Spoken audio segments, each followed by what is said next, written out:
지역의 코로나19 확산세가 멈추지 않고 있습니다. 도내 누적 확진자 수는 지난 5월 19일 3,000명을 넘어선 지 62일 만에 4,000명을 넘겼습니다.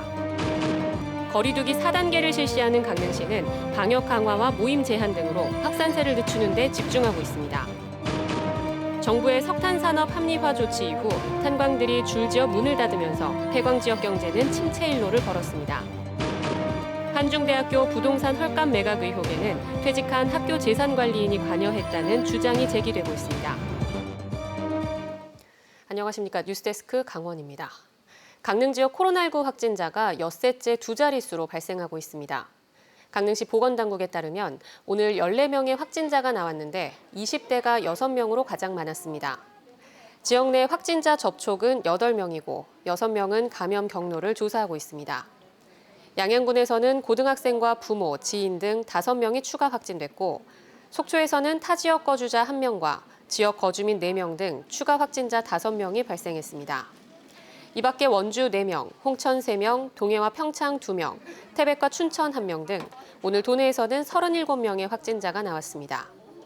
도내 누적 확진자 수는 4,026명으로 지난 5월 19일 3,000명을 넘어선 지 62일 만에 4,000명 선에 도달했습니다. 사회적 거리두기 4단계가 적용된 강릉시에서 코로나19 확진자가 좀처럼 줄어들지 않고 있습니다. 강릉시는 역학조사 인력을 확충하는 한편 이번 주 안으로 확진자 수를 한 자릿수로 낮추는 것을 목표로 하고 있습니다. 이윤 기자가 보도합니다. 강릉시 보건소에 마련된 선별진료소. 더운 날씨 속에 코로나19 검사를 받으러 온 시민들로 길게 줄이 늘어서 있습니다. 최근 강릉시에서 확진자가 급증하자 하루 1,000명 안팎 끼던 검사 인원이 최근에는 하루 2,000명 안팎으로 2배가량 늘었습니다. 비교 안 되는 것도 많아요. 이렇게 많지 않았거든요. 오랜만에 이렇게 처음 본 일이 많은 거 전에는 안 그랬는데. 지난 15일부터 강릉에서는 매일 두 자릿수의 확진자가 나오고 있습니다. 어린이집 한 곳에서만 6명의 확진자가 나오는가 하면 외국인 11명이 사흘간 연달아 확진 판정을 받기도 했습니다. 주점과 노래방 등 젊은이들이 주로 찾던 시설을 중심으로 코로나19가 퍼졌던 것이 최근에는 가족과 지인, 친구, 직장 등 일상 전역으로 확산되는 모양새입니다. 강릉시는 전파력이 큰 델타 변이 바이러스의 확산으로 내 외국인을 불문하고 N차 감염이 급속하게 늘고 있다며 역학조사에 어려움이 있다고 밝혔습니다. 외국인 역학조사의 경우 언어 소통에 어려움이 있고 불법 체류에 따른 진술 기피 등으로 인해서 동선 파악과 신속한 역학조사에 많은 어려움을 겪고 있습니다. 이에 따라 역학조사 인력을 확충하는 한편 시민들의 적극적인 방역 수칙 준수를 당부했습니다. 강릉시는 이번 주 안에 확진자 수를 한 자릿수로 낮추면 다음 주에는 거리두기를 완화할 수 있을 것으로 보고 있습니다. 한편 강릉시는 전지훈련을 왔다가 31명의 집단 확진자가 발생한 아이스 하키팀에 대해서는 이미 일부 선수가 훈련을 오기 전 발열 증상 등이 있었다며 강릉에서 감염됐다는 언론 보도는 사실이 아니라고 선을 그었습니다. MBC 뉴스 이용입니다. 코로나19 4차 대유행으로 사회적 거리두기가 격상되면서 도심 자영업자뿐만 아니라 농촌도 큰 타격을 입고 있습니다. 급식과 식당 등이 제대로 운영되지 않아 농산물 소비가 감소해 출하 지연과 가격 폭락으로 아예 수확을 포기하는 농가들이 늘고 있습니다. 조성식 기자입니다. 해발 500m 강원 평창의 준고랭지. 밭에 누렇게 변해 잎이 녹아버린 배추가 포기째 나뒹굴고 있습니다. 6월 말에서 늦어도 7월 초에 출하되는 여름 배추인데 아예 수확을 포기한 겁니다. 김치를 담아놓으면 팔려야 되는데 안 팔리니까 자꾸 딜레이 되다 보니까 이런 경우가 생기는 거예요. 다른 농작물들도 사정은 비슷합니다. 양상추는 재배 면적의 10분의 1도 수확하지 않아 밭에서 썩어가고 있고 묵직하고 단단하게 잘 자란 양배추도 칼로 베어내 밭고랑에 그대로 버렸습니다. 코로나 4단계 대응이 되면서 소비가 급감하고 도매 시장에서 이제 물건 출하를 자제를 요청을 하고 출하를 할 수가 없는 상황이 돼서 멀쩡한 것을 이렇게 베어내고 코로나19 확산에 따른 사회적 거리두기 강화가 농산물 출하와 가격에까지 고스란히 영향을 미치고 있습니다. 수도권의 거리두기 4단계가 시작된 이후 고추 10kg은 14일에 3만 5천 원이 넘던 것이 16일엔 13,000원대로 폭락했습니다. 감자는 13일에 13,000원 하던 것이 16일엔 3분의 1 수준으로 거래됐고 배추 가격도 4,600원에서 3,000원 초반까지 계속 하락세를 보였습니다. 거리두기가 강화되면서 학교 급식소가 중단되고 식당 등도 영업을 제대로 못하다 보니 농산물 소비가 감소하고 산지 가격도 폭락한 겁니다. 돈을 보태서 버려야 될 입장이기 때문에 밭에서 그대로 폐기를 해야 되는 입장. 다락동에서도 예를 들면 60대를 보내면은 한 3, 40대는 그냥 못 팔 정도로 지금 아주 심각한 단계입니다. 코로나19 이후 농촌 일손 부족도 심각한 상황에서 4차 대유행에 따른 거리두기 격상으로 당장 농산물을 출하해야 하는 농가들은 파산 위기에 내몰리고 있습니다. MBC 뉴스 조성식입니다. 폐광 지역의 과제와 대책을 점검하는 기획보도 두 번째 순서입니다. 정부의 석탄산업 합리화 조치 이후 탄광들이 줄지어 문을 닫으면서 광산 근로자들은 전국 각지로 흩어졌습니다. 폐광 지역 경제는 크게 쇠락했고 주민 걱정은 지금도 사라지지 않고 있습니다. 조규환 기자입니다. 영월의 옛 옥동 광업소를 지나 산길을 걷다 보면 모운동 마을이 나타납니다. 구름이 모일 정도로 첩첩산중에 있다 해서 지어진 이름입니다. 한창 탄광이 운영될 때는 마을 주민이 최대 10,000명을 훌쩍 넘었습니다. 그러나 탄광이 문을 닫기 몇 해 전부터 마을은 급격히 쪼그라들기 시작했습니다. 문 닫는다 하니까 한 사람 두 사람 나가기 시작하니까 여기 다 강산이 문 닫고 뭐 극장도 망해지 있던 게 다 딴 데로 가버렸지. 면 소질 있던 게 딴 데로 다 나갔죠. 뭐 어디 소득이 없잖아요. 그러니까 인근 농촌에 밤매로 와라. 그러니까 밤매로 가야 되는데 차 타고 가야 되잖아요. 버스비도 없어가지고. 영월 지역의 석탄 운반 거점인 석항역을 지나 정성군 신동읍에 들어서면 한백마을이 있습니다. 일제강점기 때부터 탄광이 개발되기 시작해 1950년대부터 석공 한백광업소가 운영됐던 곳입니다. 하지만 지난 1993년 한백광업소가 문을 닫자 호황의 흔적은 거의 사라졌습니다. 그때 인구는 28,000이 넘어섰었으니까 굉장히 많았죠. 또 한백초등학교도 지금은 100여 명 남짓 겨우겨우 되고 있지만은 그때만 해도 2,800명이 넘는 학생들이 학교를 다닐 정도였으니까 그 규모는 이루 말할 수가 없죠. 전국 7개 폐광 지역 인구는 한때 최대 100만 명 가까이 됐습니다.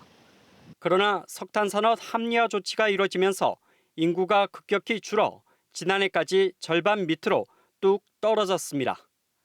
특히 폐광 지역에서 경제적인 활동이 왕성한 청년 등의 생산 가능 인구가 급감했습니다.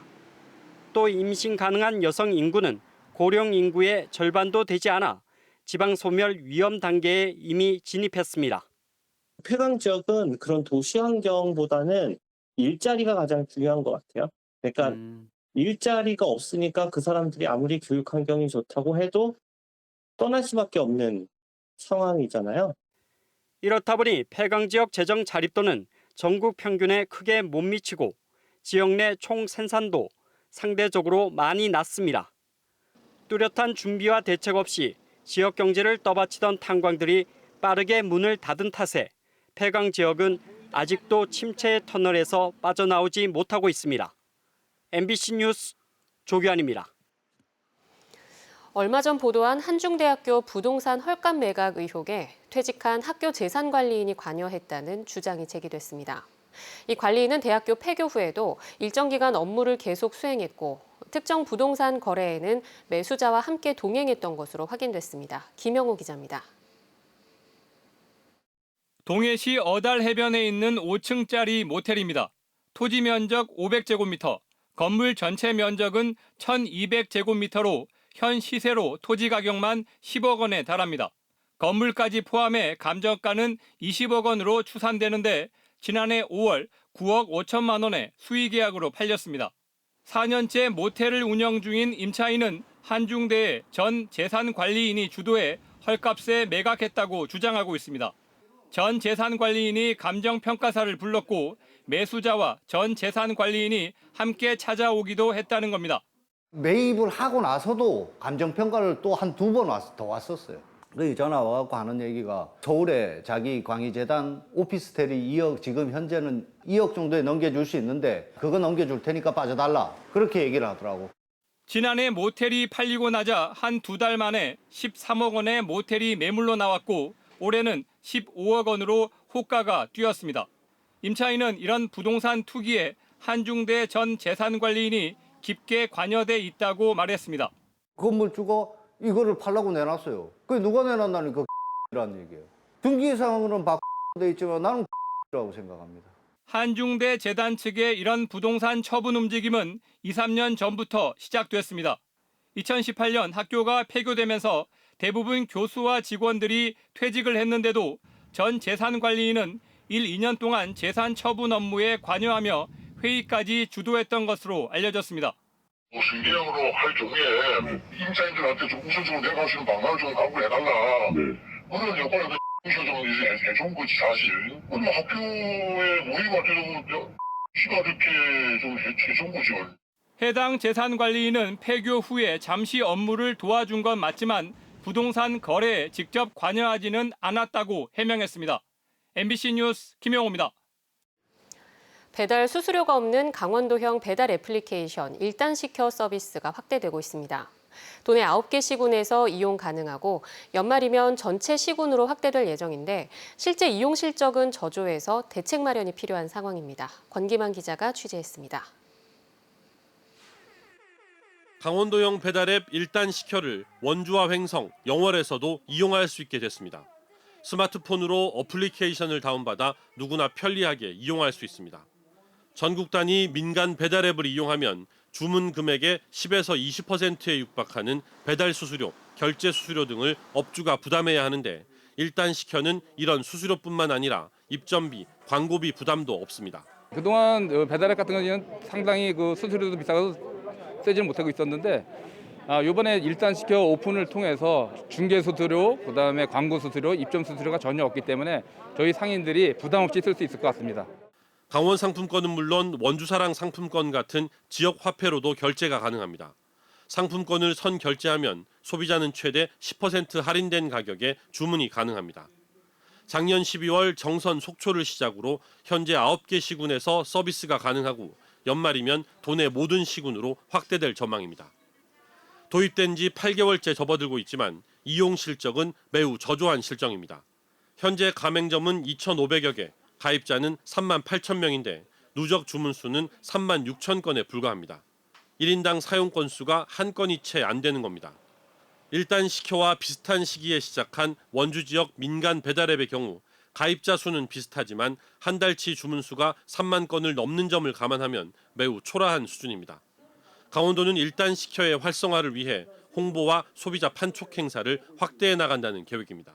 지금은 만족할 수준은 아니지만 일단은 이 배달 온라인 마켓의 특성상 이게 한번 알려지면 폭발적으로 증가할 수 있거든요. 그래서 오늘 행사 같은 경우에도 그러한 어떤 기폭제가 되지 않을까 그렇게 기대하고 있고. 도내 자영업자들의 배달 수수료 부담을 줄이고 대형 배달앱 업체의 횡포를 견제하기 위해 도입된 일단 시켜. 시장을 장악하고 있는 대형 배달앱 업체와의 경쟁은 사실상 어렵겠지만 도입 취지를 실질적으로 시장에 반영할 수 있기 위해서는 보다 적극적인 마케팅 전략이 필요해 보입니다. MBC 뉴스 권기만입니다.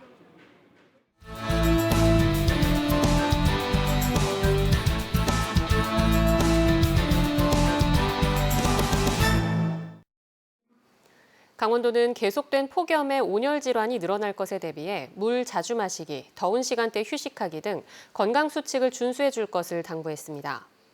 강원도는 올해 온열 질환 응급실 감시체계로 신고된 온열 질환자는 19명이고 열사병 추정 사망도 3명이 신고됐다고 밝혔습니다. 특히 온열 질환자는 50대 이상의 중장년층 남성이 실외에서 주로 낮 시간대에 많이 발생했습니다. 강원도는 특히 무더위 속에서 일하는 분들과 65세 이상 어르신, 만성 질환자는 낮 시간대 작업과 외출을 자제하라고 강조했습니다.